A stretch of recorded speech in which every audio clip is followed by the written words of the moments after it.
おはようございます。ネイルを塗っていこうと思います。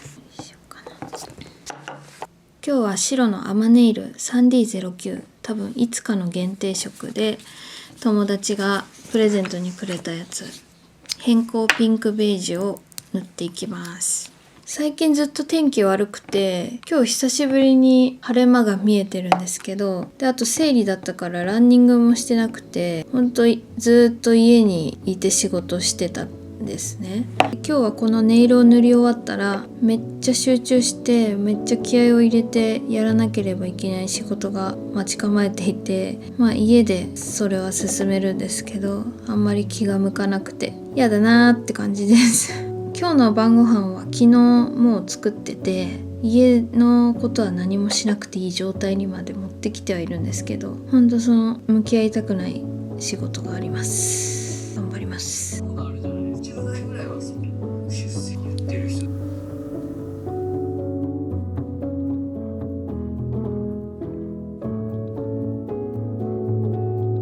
今2時半過ぎなんですけど、午前中も全然集中できずに仕事がはかどらなくて、お昼食べてお昼休憩もすっごい引き延ばして長く休んで、今もう2時半なんですけど、やばいです。仕事やんないとなのに全然集中できない。タイムラプス回して頑張ろうかな。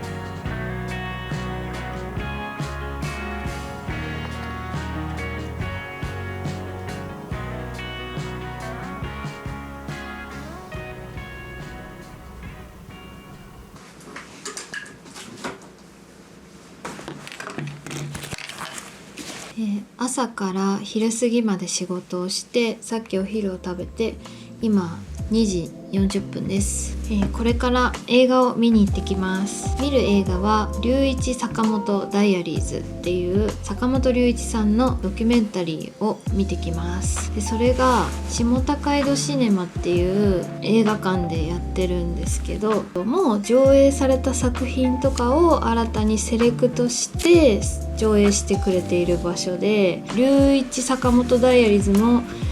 以前大きな映画館で上映していたものなんですけど、私は見るタイミングがなかったので、今回下高井戸シネマで見てくるっていう感じです。では行ってきます。制限25。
今日持っていくハンカチは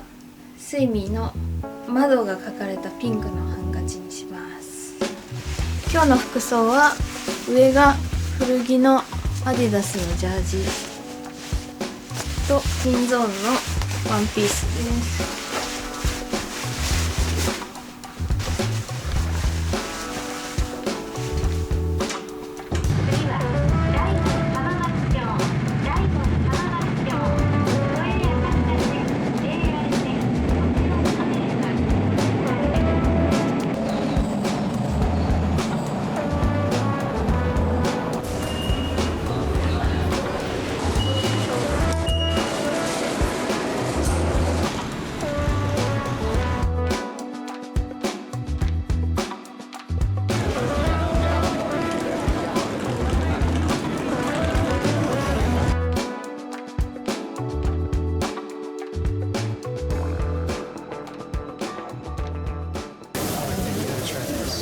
食べ歩きは禁止なんだ。あ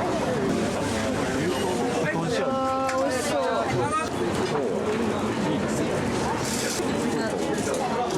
あったあります。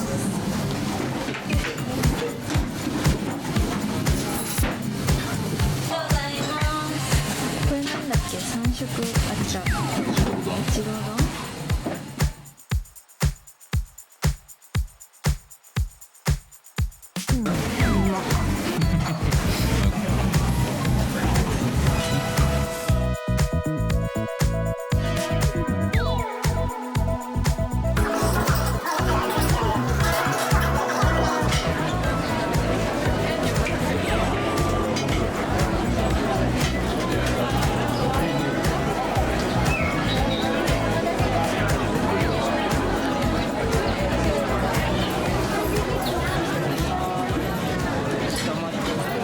熱そう。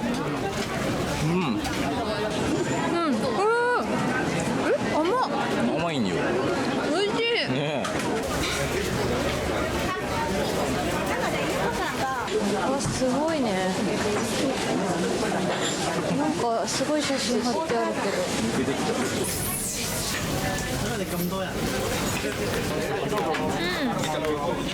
お刺身食べようよ。すごい量だよ。ね、大トロじゃん。うまっ。美味しいわ。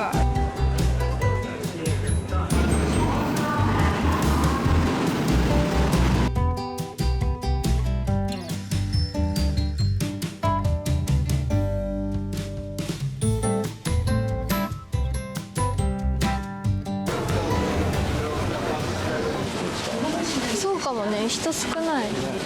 見やすいわ。はい。緊急入荷してます。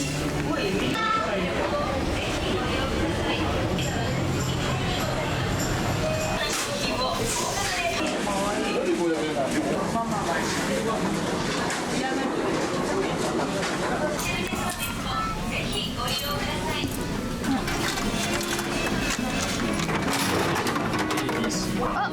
ピンクだ。カービィであることは間違いない。あ、ノー。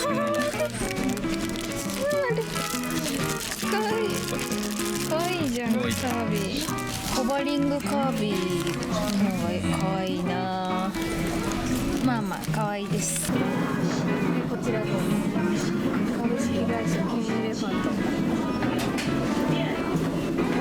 大好きケンエレファント。全部可愛いな。個人的には北尾っぽくない？お、すごっ。どうだいこの紐かま具合。好きじゃないでしょ。可愛いじゃん。いいね。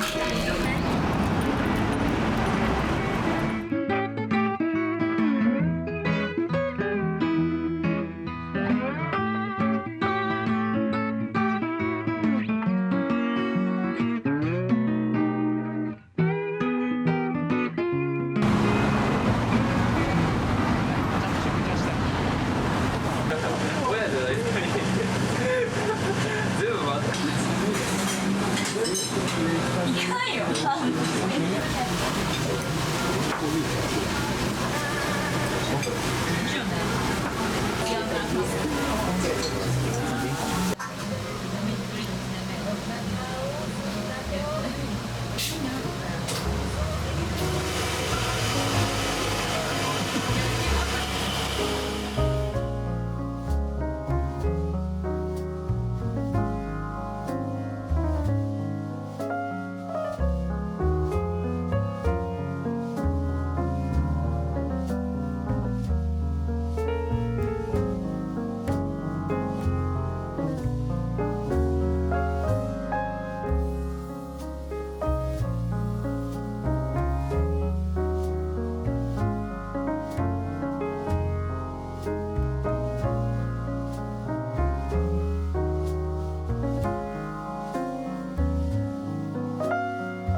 夕方に帰ってきて、そこから昼寝というか夕寝をして、今8時です。これからランニングに行ってきます。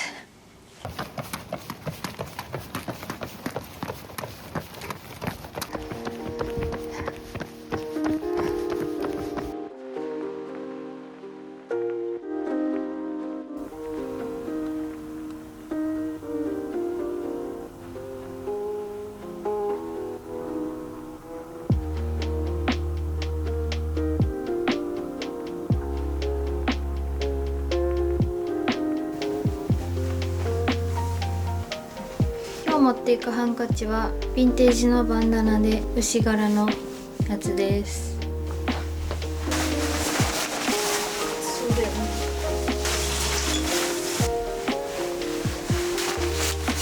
これから新宿御苑にピクニックに行くので、この最近買ったバグーのピクニックシートみたいなのも持っていきます。では行ってきます。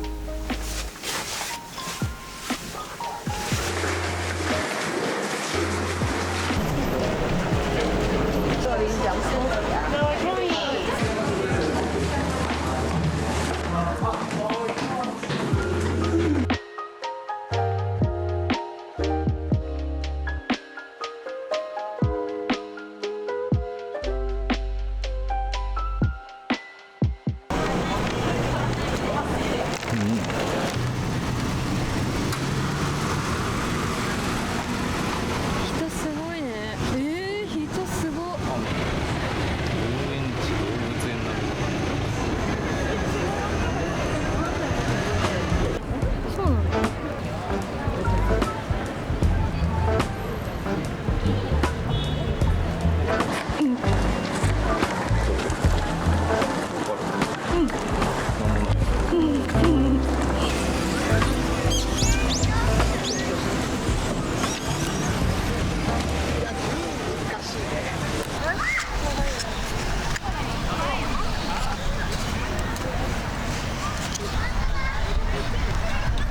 やばい。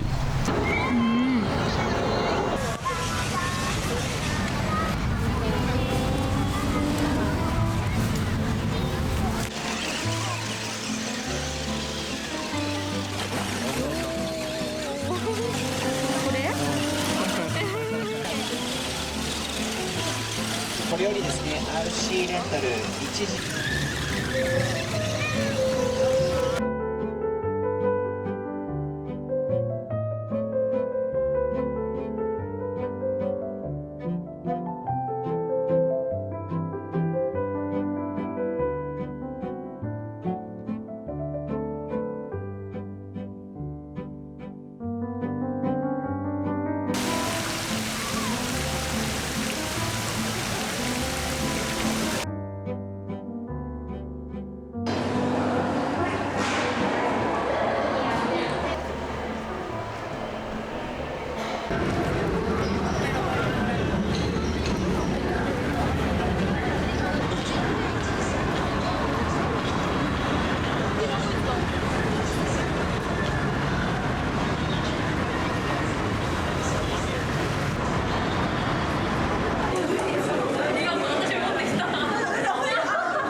今仕事が一区切りついて夕方5時なんですけど、昨日紀ノ国屋書店で買ってきたものを紹介します。買ったのがこちらの2冊、湊かなえさんの明け星と伊坂幸太郎さんのさよならジャバウォックという2冊を購入しました。これどっちも本屋大賞ノミネート作品なんですけど、私は毎年本屋大賞のノミネート10作品はこういう作品が並んだんだっていうぐらいで、大賞を取った作品だけは買って読むようにしてるんですけど、今回は結構自分の気になるものがノミネートされていて、久しぶりに湊かなえさんと伊坂幸太郎さん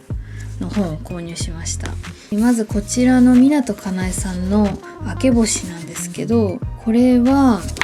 現役の文部科学大臣で文壇の大御所作家でもある清水義行が全国高校生総合文化祭の式典の最中、舞台袖から飛び出してきた男に刺殺される事件が起きた。逮捕された男は永瀬暁37歳。永瀬は逮捕された後、週刊誌に手記を発表し始める。物語はこの手記から始まり、その後清水義行刺殺事件で同じ会場にいた作家による小説へと移っていく。手記というノンフィクション、そして小説というフィクション、2つの物語から浮かび上がってくる真実とは。湊かなえ究極の愛の物語。愛の物語なんだ。愛の物語とは思ってなかったんですけど、ここに書いてある通り、その犯人の手記と小説の2つの軸で話が進んでいくらしいんですよ。ご本人が説明されている動画かなを見て面白そうだなと思って今回購入してみました。もう一冊伊坂幸太郎さんのジャバウォックなんですけど、デビュー25周年渾身の書き下ろし長編ミステリー。これはちょっとあらすじが書いてないのでわかんないんですけど、でもこれも結構面白いっていうのを見たり聞いたりしたので気になって購入しました。私はこうして Vlog の中で買った本とか読んだ本を紹介してるんですけど、決して読書家って呼べるほど本を読んでなくて、自分の中で読む時期の波があって、学生の頃もがっつり読んでた時期があるし、全然読まなくなった時期があって、その学生の頃に読書にハマったきっかけがこの湊かなえさんと伊坂幸太郎さんと、あと東野圭吾さんの作品、その3名の作品をずっとこう読んで繰り返してる感じだったので、逆に言うとこの3人の本しか読んでなかったっていう感じだったんですよ。30代に入ってからはエッセイにはまりだして、エッセイを多く読むようになったんですけど、最近また小説も面白いよなと思って交互に読むのが楽しい日々なんですけど、高校生の時はアルバイトのお金をあんまり本には使ってなくて、単行本は高いから文庫から探してたんですけど、そうするとこういう有名な作家さんのが文庫本で結構多めに積まれてたりして目立つところに置いてあって、それで最初手に取ったのかな。でそこからもうミステリーにハマって、ミステリーばっかり読んでましたね。同じミステリー好きのクラスメートと東野圭吾さんの文庫作品を交換して読んだりとかしていて、今この家には伊坂幸太郎さんの文庫本が持ってきてあって、湊かなえさんと東野圭吾さんは多分実家に置いてあると思います。湊かなえさんは結構読んでると思うんですよね。告白を最初に読んで、その後少女贖罪も読んだし、往復書簡、花の鎖、母性も読んだ、境遇も読んでるわ。伊坂幸太郎さんは好きな作品は陽気なギャングシリーズも結構好きで全部読みました。あと砂漠も好きかな。アヒルとカモのコインロッカーもすごい好きですし、好きな作品はたくさんありますね。っていうので久しぶりにこのお二人の作品を読むのが楽しみです。あと昨日彼とライアン・ゴズリング主演のプロジェクトヘイル・メアリーっていう作品の映画を見てきたんですけど、 SF 映画であるっていうことぐらいしかネタバレせずに言えることがないんですが、ライアン・ゴズリングがすごいかっこよかったっていうことと、あと私プロジェクトヘイル・メアリーの原作の単行本を持ってて、上下巻なんですけど途中で断念したんですよ。読めなかったんです。確かコロナ禍ぐらいの時に発売されたと思うんですけど、これその原作読んだり映画を見たりした人がたくさんいると思うので言い方が難しいんですけど、小説は私の理解度のなさから来るものだと思うんですけど、分子とか水素、窒素みたいな原子記号みたいなことも出てくるし、私は SF 映画がすごい好きで、それは映像で見る宇宙とかアクションシーンとか宇宙空間ならではの浮遊感とかが多分好きなんですよ。コズミックな世界というか、だからそれを小説に落とし込まれた時の文字での理解度が追いつかなくって当時は断念しちゃったんですよ。下巻の3分の1ぐらいまで読んだんですけど、ずっと説明されてることが頭で映像化できなくて、深く考えると理解が追いつかなかったんですよ、私は。で悔しくて、その小説もすごい面白いって言われてるので、私は面白くなかったっていうことではなくて、理解できないことが悲しかったっていう感じなんですね。で映画は面白かったんですけど、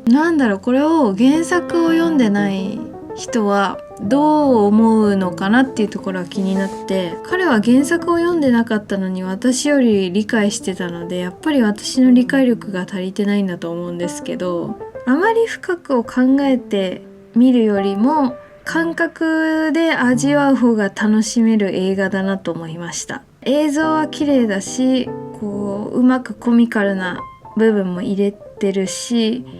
小説を映画にすること自体がすごい難しいと思うので、素晴らしい作品なんだと思います。やっぱネタバレせずに喋るのめっちゃ難しいんですけど、ちょっとこの辺にしておこうっていう感じで、今日はこれからスーパーに買い出しに行って晩ご飯の準備をしたいと思います。以上です。